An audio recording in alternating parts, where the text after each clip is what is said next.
In this video, I consider entities that are not involved in campaign finance, but nevertheless are involved in politics and in important ways.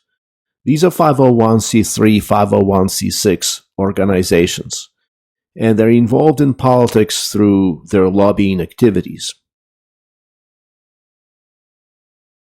501c3 organizations are tax-exempt nonprofit entities defined under the IRS Code 501c3. These organizations are commonly referred to as charitable organizations, but they also include nonprofit colleges and universities and religious entities like churches, mosques, and synagogues. 501c3 organizations are restricted in their ability to engage in political activities and lobbying. They must primarily focus on charitable, educational, religious, or scientific purposes.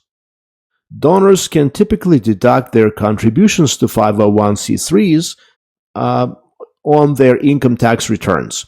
Examples of 501c3 organizations include College of Southern Nevada, University of Southern California, Harvard, Stanford, MIT, Yale, American Red Cross, Salvation Army, Doctors Without Borders, American Cancer Society, the Nature Conservancy, St. Jude's Children's Research Hospital.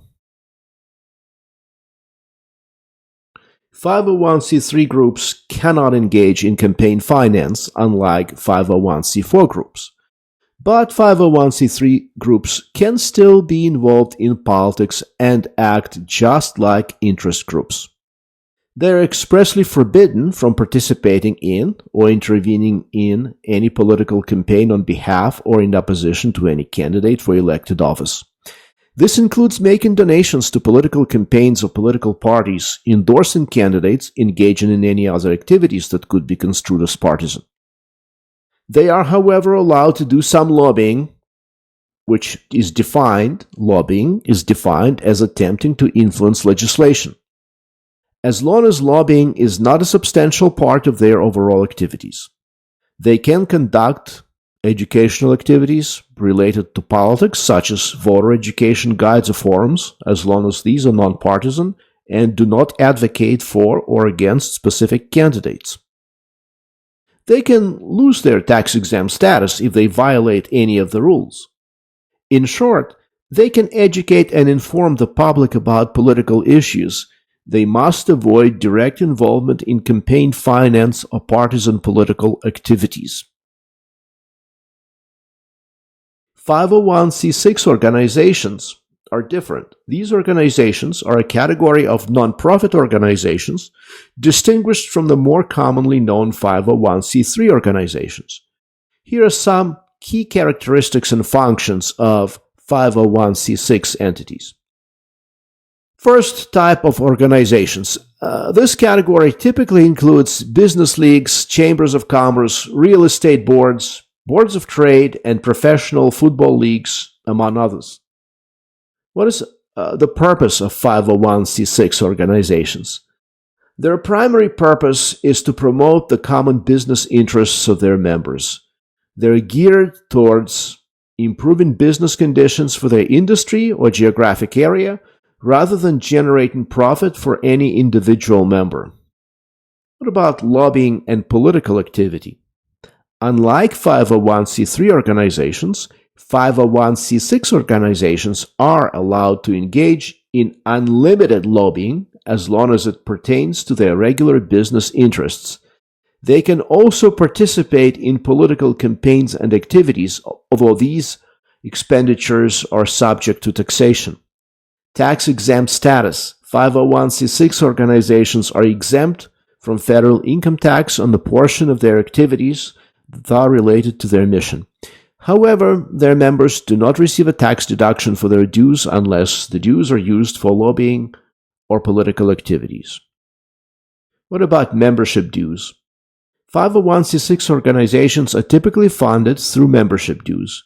The dues paid by members to a 501c6 organization are non-tax deductible as charitable contributions, but they may be deductible as a business expense, depending on the nature of the benefits received in return. What about transparency and reporting? Like other nonprofits, 501c6 organizations are required to file annual reports, Form 990 with the IRS, detailing their financial activities and governance. What about their activities? Common activities for 501c6 organizations include industry networking events, educational seminars, publishing industry research, setting industry standards, and lobbying for legislation favorable to the industry. In summary, 501c6 organizations serve as advocacy groups for business and professional interests, focusing on industry or trade promotion, networking, and lobbying. Their ability to engage more freely in lobbying and political activities differentiates them from 501c3 organizations, which are more restricted in this area. Lobbyists and lobbying. What do lobbyists do? Well, first, let's look at advocacy. Lobbyists advocate for specific legislation, regulations, or government action that benefits their clients. They present arguments and information to support their client's position. Second, what about information and dissemination? They provide valuable information and expertise to legislators and government officials. This information can include data, research findings, and insights into how proposed legislation or regulations might impact their client or the sector they represent. Next is monitoring of legislation. Lobbyists keep a close eye on legislative and regulatory developments that could affect their clients. They track bills, regulatory changes, and other governmental actions.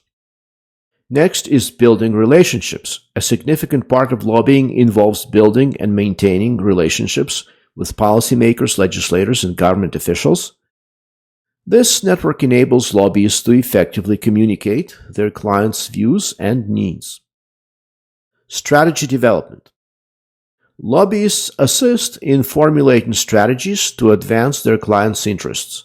This can include deciding which issues to focus on, determining the best way to approach policymakers, and planning advocacy campaigns. Next is representation and testimony. They often represent their clients in meetings with government officials or testify before legislative committees and regulatory bodies to put forward their clients' views. Next is public opinion influence. Some lobbyists also work to influence public opinion on key issues through media campaigns, public relations efforts, and grassroots mobilization. And finally, compliance and ethical standards. Professional lobbyists are required to comply with specific laws and regulations, including registration and reporting requirements. They must also adhere to ethical standards to maintain credibility and effectiveness. Finally, I would like to look at some specific groups and specific number of dollars that they spend in their activities, specifically on lobbying.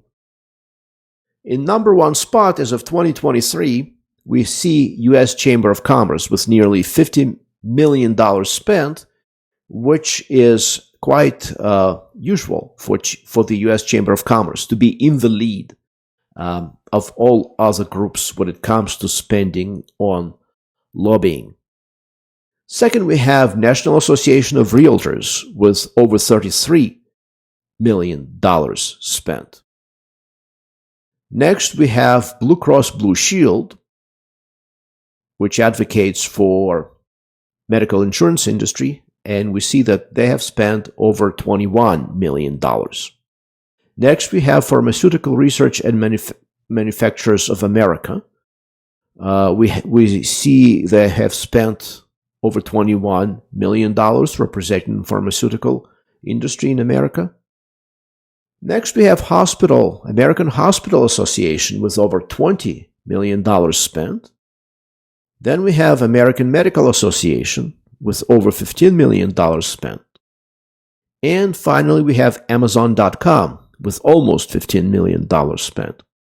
So we see that while the U.S. Chamber of Commerce overall is definitely in the lead, if you combine all the various aspects of the medical/pharmaceutical industry, then that particular sector of the economy would be in the lead, because jointly they spent over 77 million on lobbying. If you count Blue Cross Blue Shield, Pharmaceutical Research and Manufacturers of America, American Hospital Association, American Medical Association, if you count these four, you arrive at over $77 million spent. So big money talks, big money in fact screams. And we see that these well-funded, politically savvy, highly focused on their interest groups would not be spending this money if they were not getting what they wish in return, which is favorable legislation and lax regulation. Thank you for your attention.